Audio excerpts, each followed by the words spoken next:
We'll talk about it later in the video, I'm sure. I just don't think they're going to be.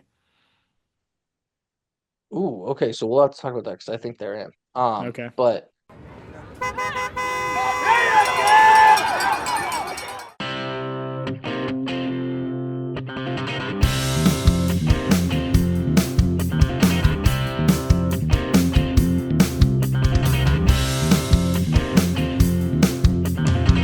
So back.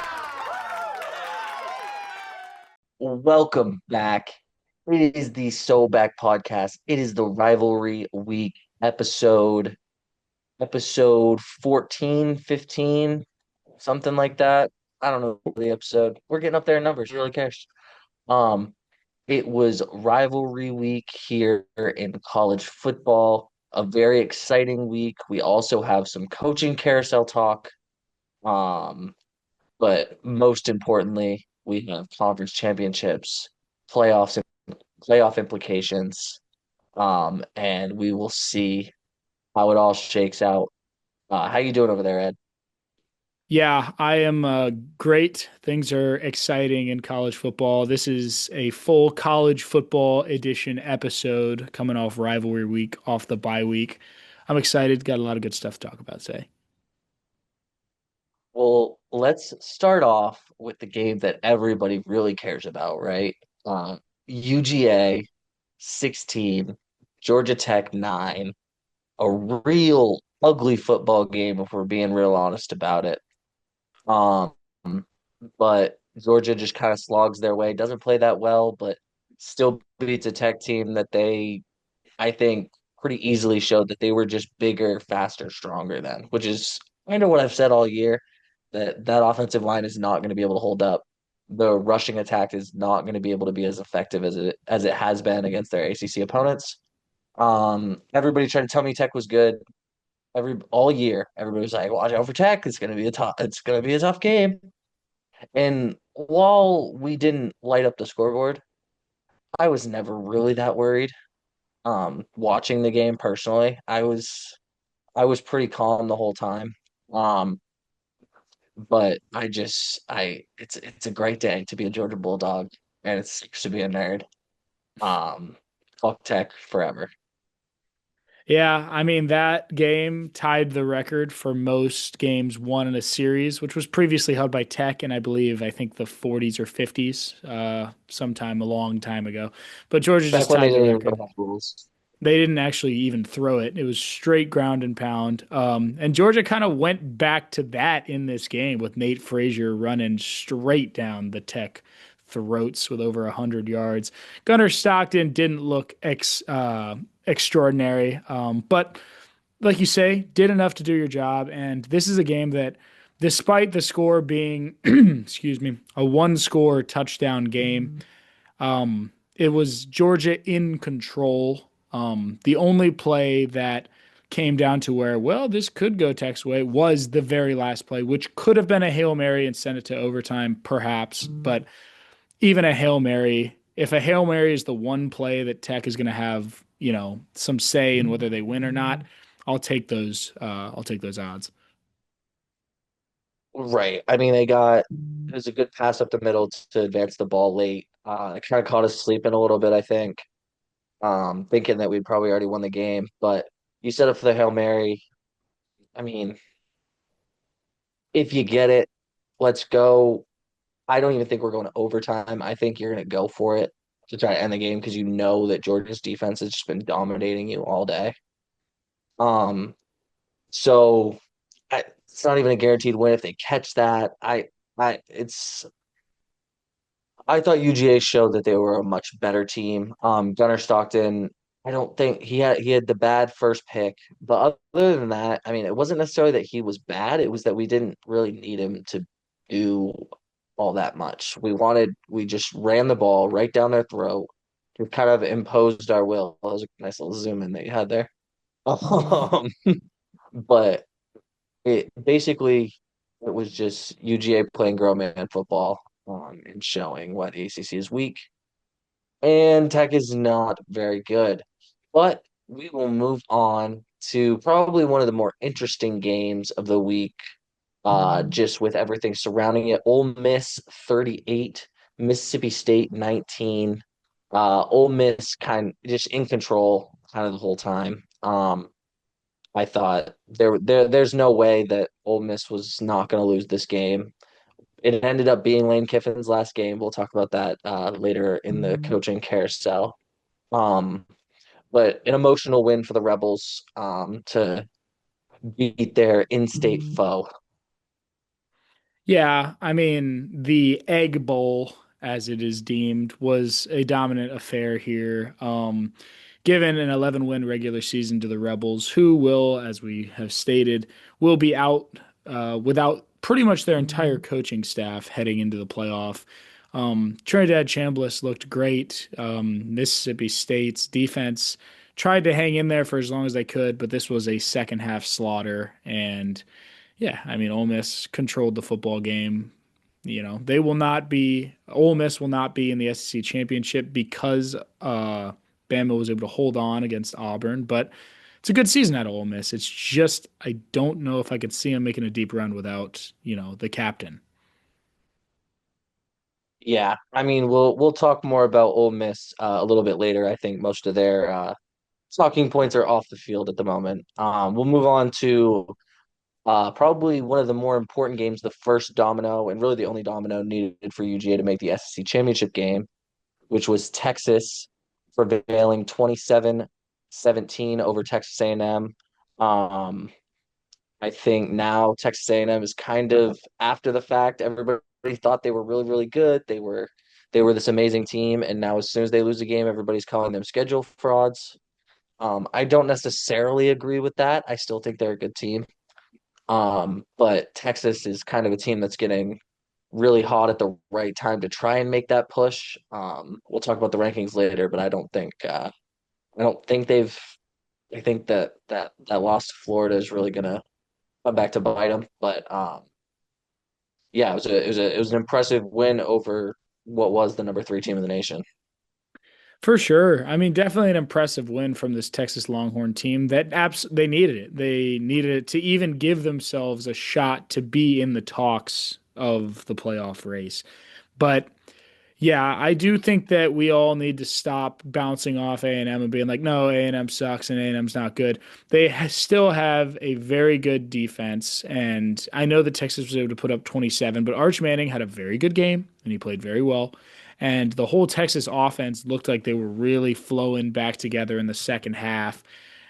And I mean, a couple of late mistakes from Marcel Reed that could have, if you don't throw the first interception, particularly, if you don't throw that interception and you at least get three there, it's a one score game. You're not four. I think the second interception was kind of like I got to make something happen. I'm going to try to force this ball into a really tight window and hope it happens. Ends up throwing the second interception, which seals the game. But if that first interception doesn't happen, you're already in field goal range. You either get seven or three there. I think you're in the mix to maybe still win that game against Texas. I let's. I also just think that we can't act like Texas is like a gimme game. Like these guys are still a good school. They're a good squad, and they're getting like you say, hot at the right moment. So I think that A&M's got a good chance to still make a run. This could be similar to what we saw from Ohio State last year, where they lost to Michigan going in, and we all thought they sucked, and then they win the national championship. So you never know. Right. I mean, it's not. This isn't like a season-ending loss for Texas A&M by any means. This is a Texas team that, like we said, is one bad week and a Florida loss away from being very much in the playoff conversation and very much leading in kind of that respect where they would have had two quality losses and a big win over Texas A&M. So, um, yeah, it's a tough loss for A&M, but I think it's a good opportunity for them to regroup. Now they don't have to play in the SEC championship game. They get a week off. They'll probably we'll talk about the rankings later. They might be in that first round hosting a playoff game at their place. Get a good environment, get some good mojo going. I think Texas A&M is still in a really good spot. But we will move on to the Big Ten, really the only Big Ten matchup that anybody cares about, and that is the game. Ohio State, unfortunately for my friend Eddie, prevailing over Michigan for the first time in how many years? Since 2019. So, I mean, we won four in a row because there Okay. wasn't a game in 2020. So, four, really. All right. So Ryan Day gets his first win over Michigan. Um, we can do a little Michigan minute to replace our Falcons minute here if you I want to. mean, I can run through it pretty quickly. I'll tell you what happened in this game, and that's just that Ohio State was ultimately the better team, and we always knew that, first of all. And second of all, the Ohio State offense made one mistake, and we got 3 points out of it. So the fact that we didn't come away with seven there is kind of a humbler. Julian Sayin threw an interception on the second play of the game, and we had the ball on the 30-yard line, and we got 3 points. So, I mean, that's you're up 6-0, and they have a turnover. We needed to be up 10-0 there. I knew that if Michigan was going to beat Ohio State, they were going to have to be up 10-0, 14-0 early because that's Ohio State's MO is they start kind of slow and then once they get the snowball going, you're not stopping them. And that's what happened. And yeah, Ohio State will now be undefeated heading into a Big Ten championship, which I think is a losable game for them, but we'll see. Two undefeated squads dueling it out there. Yeah. Okay. So I have two things. One, um, it will be interesting kind of to see how OSU handles Indiana in that championship game. We'll kind of see what Indiana might be made of a little bit more. I do think they're a good team, but I think we'll really get to see that against what we know is a good Ohio State team. Second thing, what did you, because I was conflicted about this. I kind of went through a couple different opinions. What did you think about the Michigan players standing on the M and not letting them plant the flag? Well, to me, it is kind of like, well, last year we tried to plant the flag and it led to a fight, right? So in my opinion, I don't think that Ohio State would have tried to plant the flag anyways because they got so upset at us doing it last year. But maybe they would have. And I mean, I saw it happening. And I was kind of like, I don't know. If they want to plant the flag, in my opinion, if I'm being honest, let them plant the flag, man. We've beaten them 4 years in a row. Just let them plant the flag. This is a win. Just let them plant it. So I was before kind of I saw that right first of all, Ryan Day was not going to let them plant the flag. He like I think they kind of grabbed the flag and started to go over and Ryan Day stopped it immediately. So they were never going to be able to plant the flag anyways. And at first I thought, okay, good on Michigan, defend your turf a little bit. But then I was like, well, you did it to them last year. So you kind of you, maybe you just got to fight them again. I don't know if that's like a good plan, Well, but that's like kind of the whole argument is standing there like, like blocking it is like, well, we did it to you, but you can't do it to us type of thing. It's kind of it's hard to get behind, but I understand the mindset.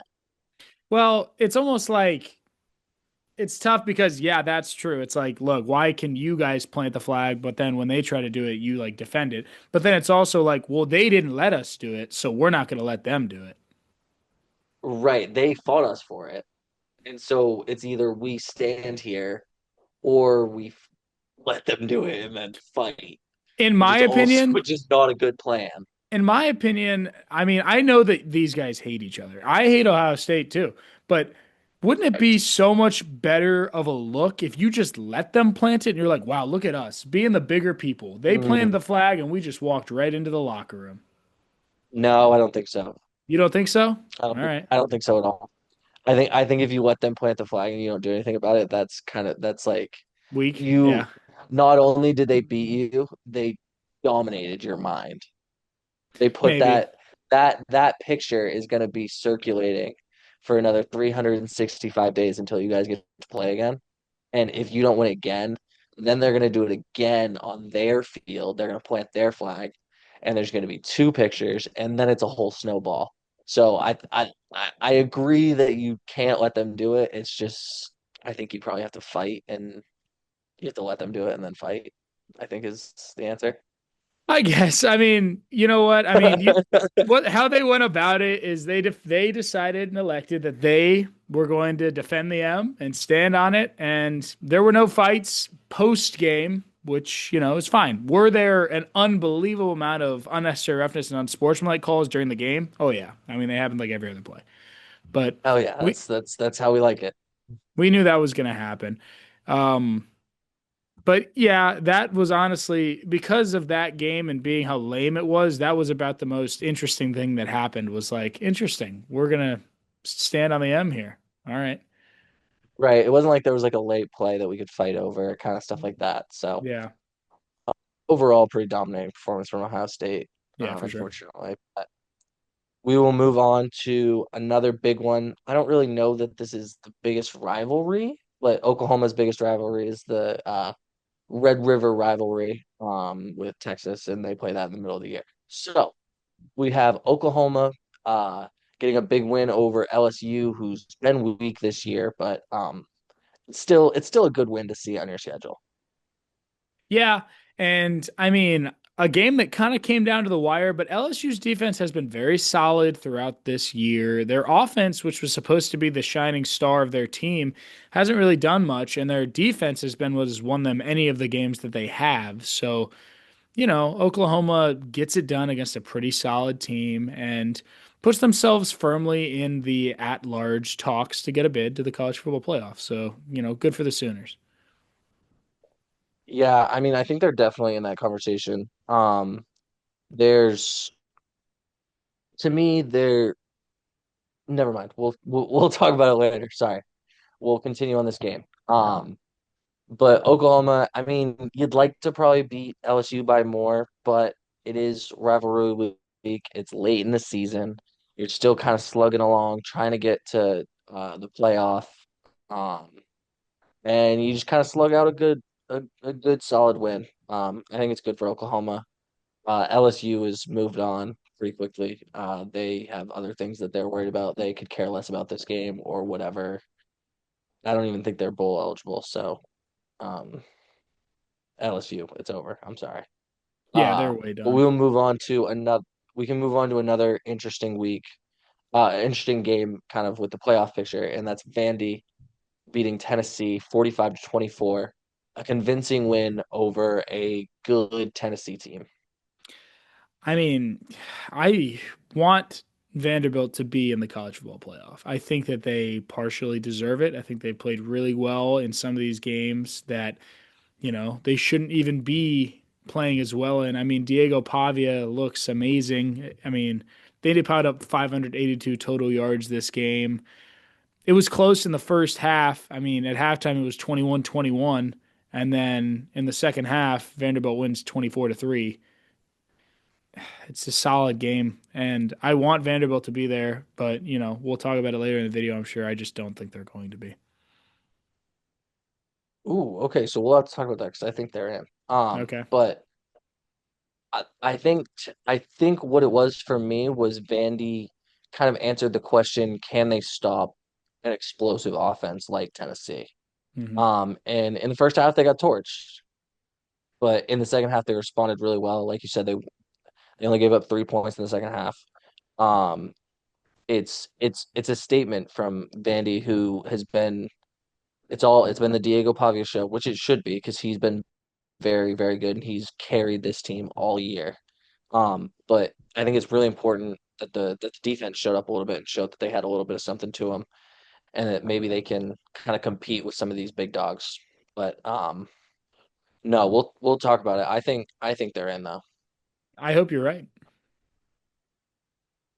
But we can move on to the last game of the night. Bama 27, Auburn 20. Auburn Voodoo Magic almost had it, man. They almost had him at night. They were so close. Bama was kind of obviously the better team, I thought. Auburn kind of kept it interesting, and played really, really well, capitalized on a few mistakes. But in the end, Bama was obviously a much better team.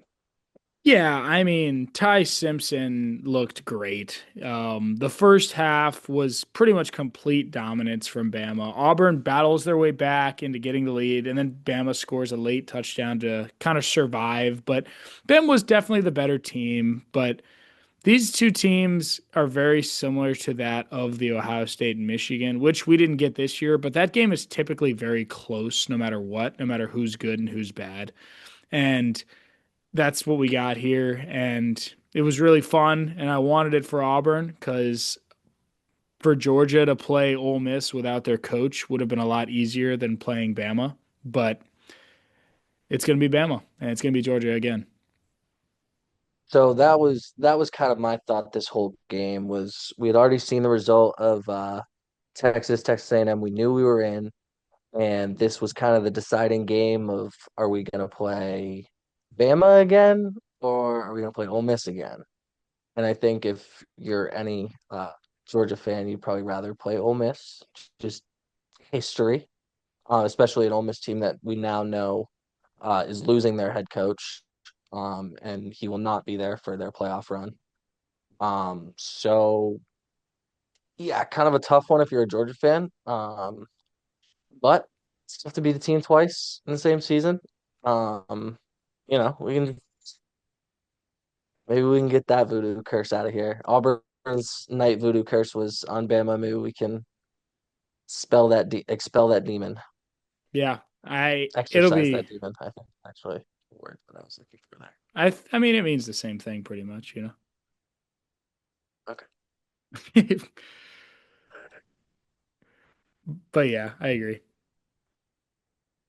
Um, but that was all the games we'd like to talk about for rivalry week. We'll kind of move into the coaching carousel, which was kind of the second half of this weekend. It was kind of a weird weekend because you had Thursday football for the NFL, then you had Friday and Saturday college football, but there was also an NFL game in the middle of the day on Friday, and then it was Sunday football again. It was kind of a long weekend, and all on Sunday we had a lot of coaching movement and the first domino to fall kind of in this whole scenario would be James Franklin to Virginia Tech, which I think happened earlier in the week. It did, yeah. Uh, but James Franklin, we knew he was going to get another job. He's a good coach. His time was just kind of up at Penn State, and I think this is a good move for him to kind of go take a Virginia Tech team that uh, has kind of the resources to be good. They've been good in the past. They have a great atmosphere. Um, and I think he kind of behooves him to play in the ACC rather than Big Ten. Yeah, I think this is kind of like a neutral downgrade, if that's a thing that I can say is a thing. It's like you downgraded, but it's like you moved kind of on a similar level that it's not too bad. This would be like going from, I don't know, I'm trying to think of what this would be like if you were in the SEC. This would be like going from maybe like an Auburn to like a Wisconsin kind of thing, you know? Yeah, I would say maybe like a Minnesota. Yeah, something like that. Like a Uh, yeah, something like that. Something like that. But I think this is more, it's less about like the quality of the move in terms of like the job and more of kind of what's best for, I think, James Franklin at this kind of point in his career where he's never been able to win the big one. And at Virginia Tech, he doesn't really need to. Like, if they don't win the big one, it's Virginia Tech. we were never going Um, to anyways, and so if they do win the big one, that's fucking sick, and right. it'll be great for the town. So I think it's a really good hire for Virginia Tech and a really good kind of career move for James Franklin at this point. Yeah, pretty much a win-win there for both those guys.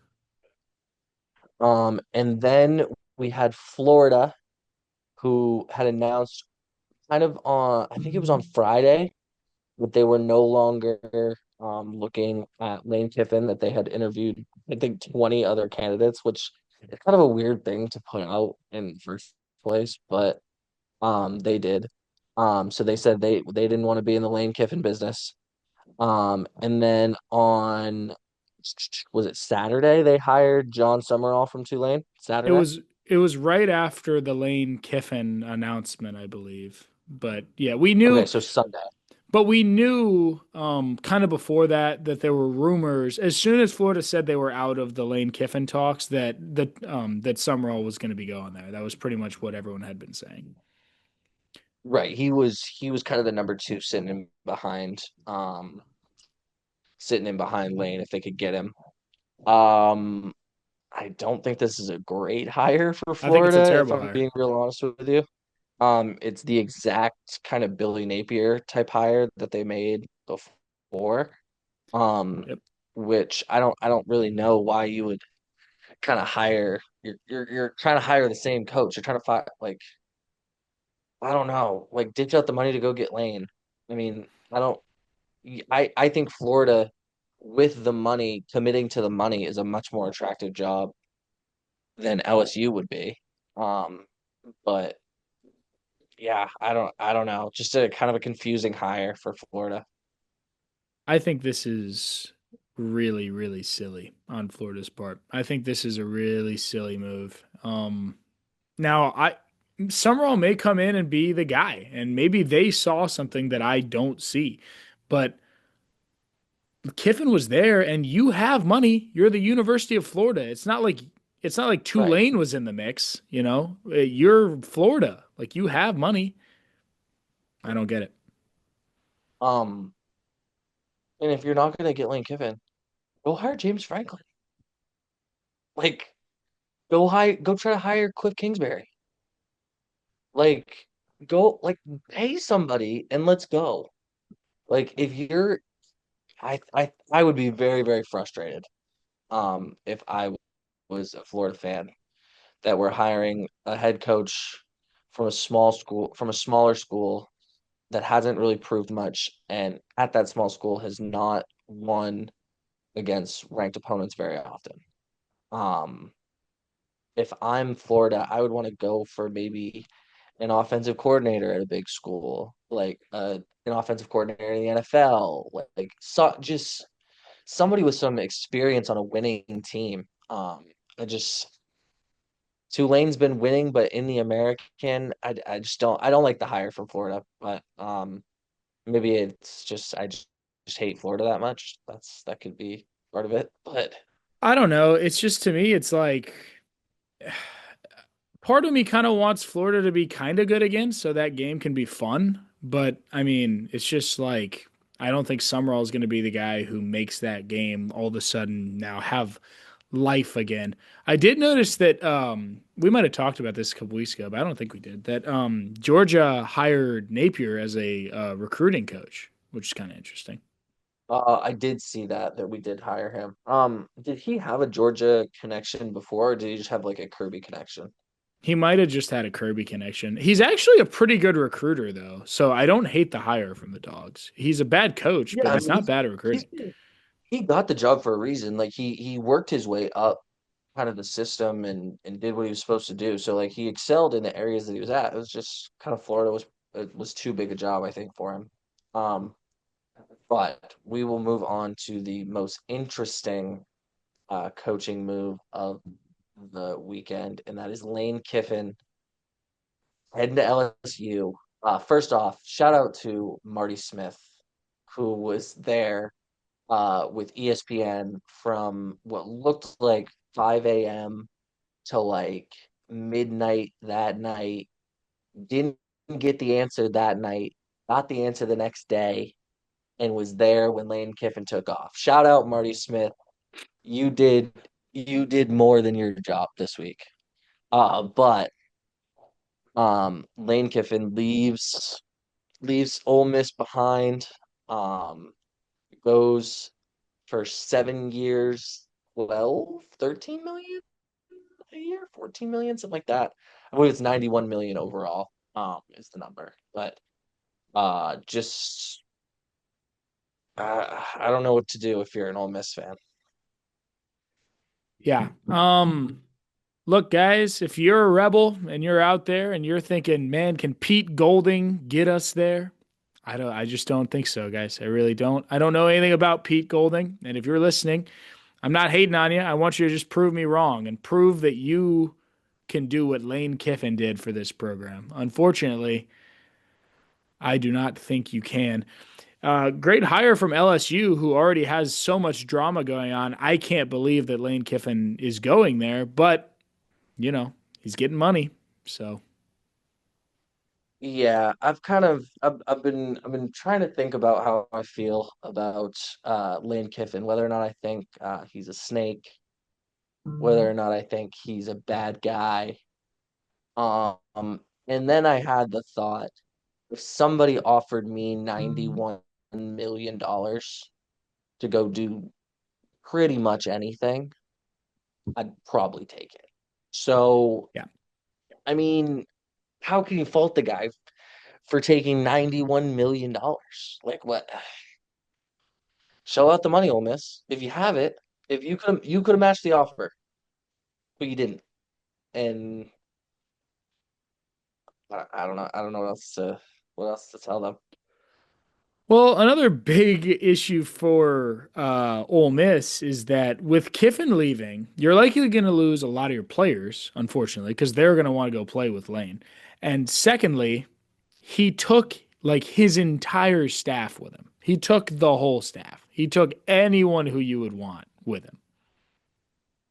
Yeah. So that's the part of it where I'm like, is Lane Kiffin kind of really an asshole? Because But here's the he thing. didn't have to do that. He like he didn't have to do that.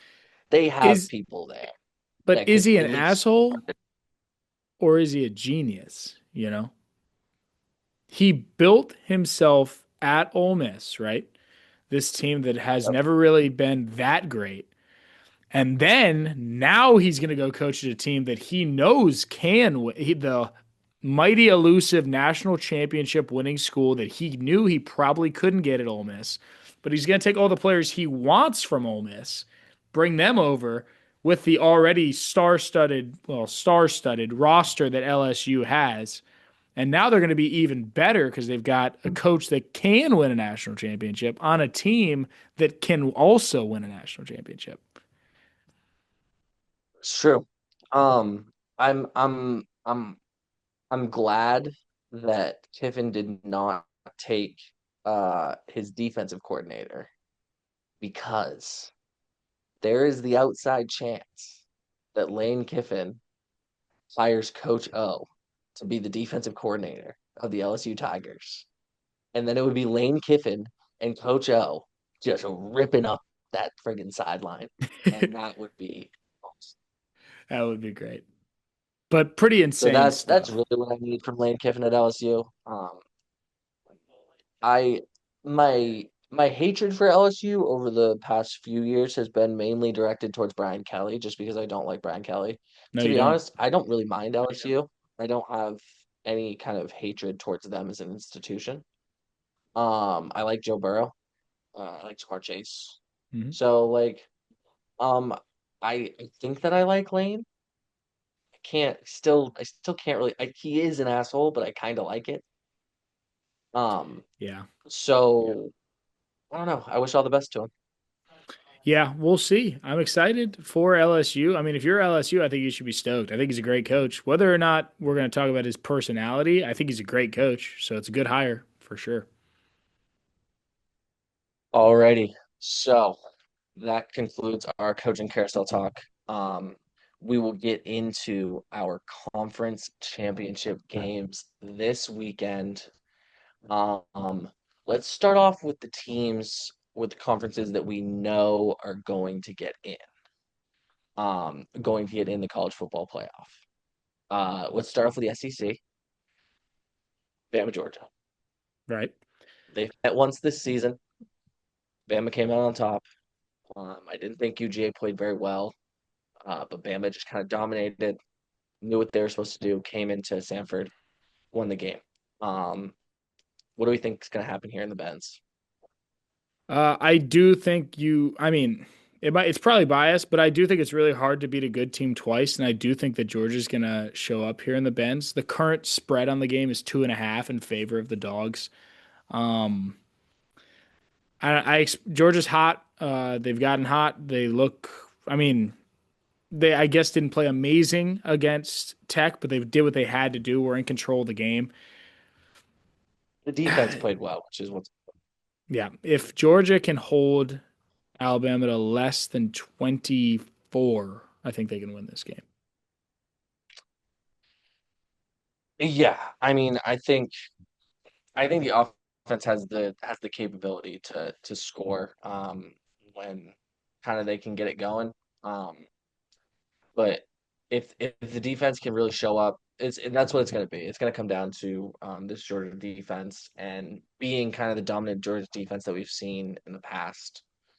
Um, and it's going to need to be that all the way if they want to win a national championship. So, kind of, I would say the road to the playoffs starts now. You need to start putting in. There's no more kind of lapse in judgment games or lapse in focus. Like these, you need to start showing up every week. Um, because if you don't, you're gonna get knocked off, and your season's gonna be over. Yeah, I agree, and I'm pretty sure Georgia is. I mean, I hope that they're not thinking like this, but I'm pretty sure they're in no matter what. But they could get a bye week if they get a win here, and I think that that just would be really big. That could be huge. So that's a little wrinkle here too. Um, has the committee come out and said the conference championships do not affect the decision? Has that been said? I know that they said last year that they don't want the conference championships to affect where a team goes, but are we going to really let a three-loss Bama go in? You know? That's what I'm saying. Like it kind of begs the question of are you going to punish a team for playing an extra game? I don't think that that's necessarily fair. Um, Except for it's but Bama, so I kind of want you to do it. I don't want to see them again. Right. So I'd prefer if we beat them that they would just go away. That would be nice. I don't think that's going to happen. Um, but we'll do some more playoff talk here in a minute. But let's talk about the Big Ten championship game, Ohio State, Indiana. Battle of two undefeated teams, kind of illuminating kind of some of the problems with these big mega conferences where you're gonna have two teams that can go undefeated, play kind of pretty different schedules, and both be undefeated, and then meet in the championship game, and we still don't necessarily know for sure if one of the teams is even that good. Mhm. Um, it's interesting. I think Ohio State's gonna dog walk Indiana, to be honest with you, but I don't know. I mean, I hope not, but probably. But here, the spread is currently 4.5 in favor of the Buckeyes. I don't know. It's just, it's just can Fernando Mendoza get the Hoosiers on the same level as what Ohio State's doing offensively right now? Indiana's defense is good, but Ohio State's defense is better. So your offense, that means that Indiana's offense has to be that much better than Ohio State's to have a chance. Right, Mendoza's got to outperform Saiyan. Um, and that's kind of just the bottom line. Both these defenses are pretty good. I think the Indiana defense really needs to show up in a big way to help out their offense, give them a little bit more of a cushion. But I think Ohio State's going to be just too dominant. Yeah, I expect Ohio State to run away with this one towards the later part of the second half, but I hope I'm wrong, and I hope that Indiana goes into the playoff undefeated. All right, and then we have the Big 12 championship game between the BYU Cougars and the Texas Tech Red Raiders. Um, this is a big one. I think this is a winner gets in, loser probably doesn't. Um, so I really like Texas Tech. They're playing well. Um, and BYU, we've seen them kind of stumble a little bit. I really like Texas Tech in this game. Yeah, this is a game that has already been played this year. BYU's one loss is to uh, Texas Tech, right? I feel like wait, is that right? I might be wrong on that. I might be wrong on that. I feel like I'm wrong. Um, Might have been to Utah. I don't I, know. f- I don't know. Who cares Texas. about the Anyways, I agree. I think that Texas Tech is going to Texas Tech is gonna take this one pretty handedly. I do like BYU and they look a lot better, but I just don't think that it's going to be enough. I think Texas Tech is gonna plow through this game pretty handedly and get a solid win in a game where they need. No. Yeah. They did play each other. Texas Tech beat BYU on November 8th, 29-7. I expect a similar game. I don't expect too much to be different from that. I expect BYU's offense to not be able to do much. Yeah, Texas Tech has a really good defense. Um, so I'm gonna kind of marry the next two topics here.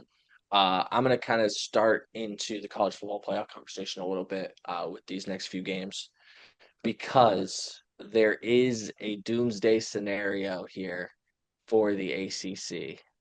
And that scenario is that if Duke wins the ACC championship over Virginia, they are not ranked higher than the JMU Bulldogs, uh, the North Texas North Stars. I don't know what their mascot is, or the Tulane Green Wave.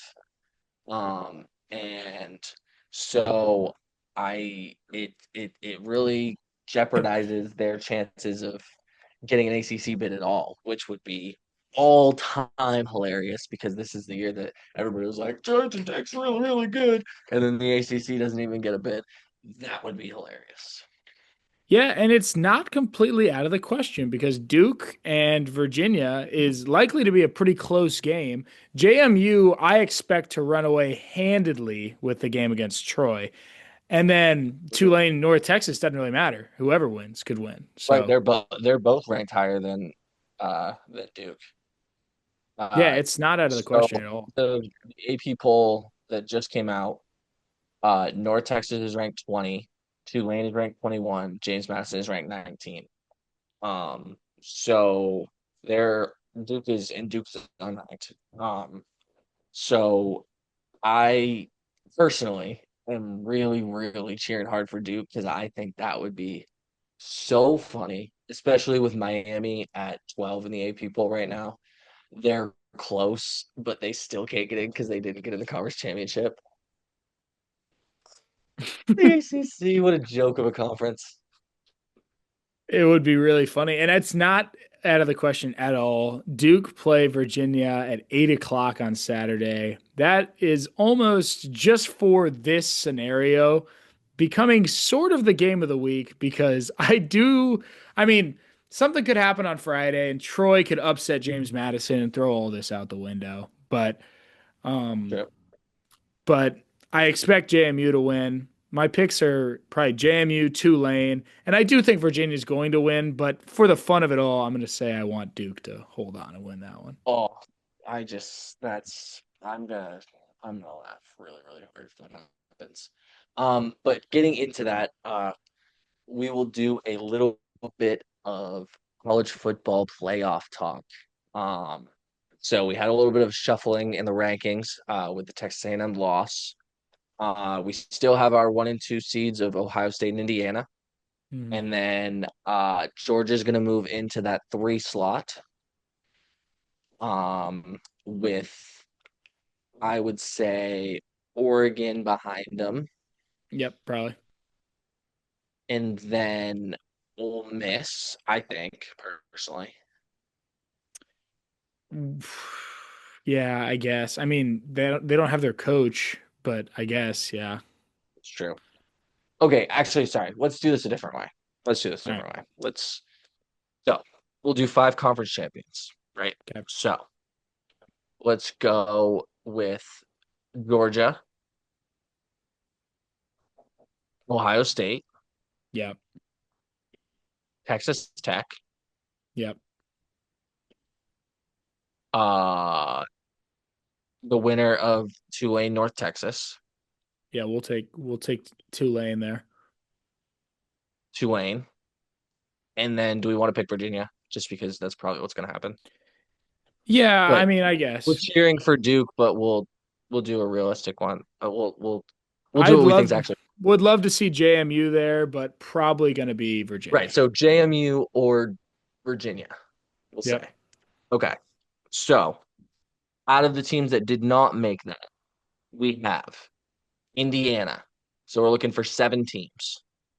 Indiana, Oregon. Hmm. I think that's it from the Big Ten. Yep. I agree. Okay. So then we have A and Ole M Miss. Oh, sorry, A&M. Yes. Let's go and A&M. and Ole Miss. Ole Miss, Oklahoma, Yep. Notre Dame, Yep. and then it's kind of the battle for that last spot. It's I between I right now. expect BYU to get beat down on by Texas Tech. I don't think they're going to even be in the mix for this conversation. Um, Right. So personally, I think it's Vanderbilt because Miami's the other one in question there, and well, their and their conference champion isn't even getting in, so they're not going to get in. did you say Bama already? Yeah, Oh, okay. did I? Well, Maybe I didn't. hold on. Let's go Sorry. here. All right. All right. We got Indiana, Oregon, Texas Tech. Sorry, no, Indiana, Oregon, Ole Miss, Texas A&M, Oklahoma, Notre Dame, Alabama. Shit, that's 7. Okay. see. This is what becomes a problem now So because so the question is between Oklahoma and Vanderbilt. well, or Bama if they're to punish Bama. Right. It also could depend on this, guys. Like if Vandy jumps Bama this week, because I know Bama won, but they only beat Auburn by 7. Vandy beat Tennessee by 21 or 23, however much they beat them by a lot. They could jump up to 10 and move Bama down to like 11. I mean, that's not out of the question from the CFP. Yeah. I I I just think they deserve to get in. I kind of wanted to touch on Sark Sark's comments after the game. Um, he basically said that if they don't get in, they are being punished for playing Ohio State, which at first I was like, okay, that kind of makes sense. Like what he's trying to say. Like I get it. They got a third loss to Ohio. It was their first loss, but it ended up being a third loss to Ohio State. And then I kept thinking, and I was like, wait, you guys lost to Florida. Yes, correct. You That guys is what you're being even punished for. let's just bring this down and let's say you played a cupcake and beat Ohio State. Your loss to Florida as well as Georgia is a lot better, is a lot worse than Vanderbilt's loss to you and Alabama and Oklahoma's loss to you and Alabama, Hmm. Yeah. right? Yeah. So I don't think they're in regardless. No matter that they beat Vanderbilt and Oklahoma. They lost Florida.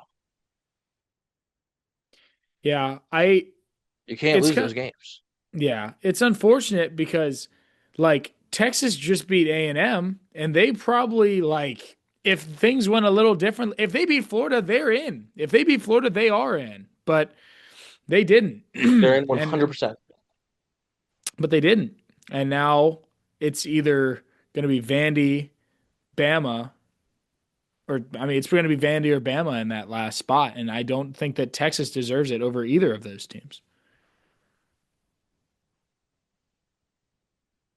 I don't either. We'll kind of see how the college football playoff committee kind of sees it, and we'll be able to kind of forecast it a little bit better because I think it's going to be tough to see where they put BYU and Miami, Yeah. and kind of who's first out and that a little bit because it does tend to differ from the AP poll. But we have a very, very interesting conference championship week coming up. And I'm really excited for it. Yeah, dude. Things are so exciting this year. This 12 team to playoff is fun because there's this year there's like 15 or 16 that deserve it, but only 12 can go, and that's just really fun. Yeah, it's been a really good year of college football.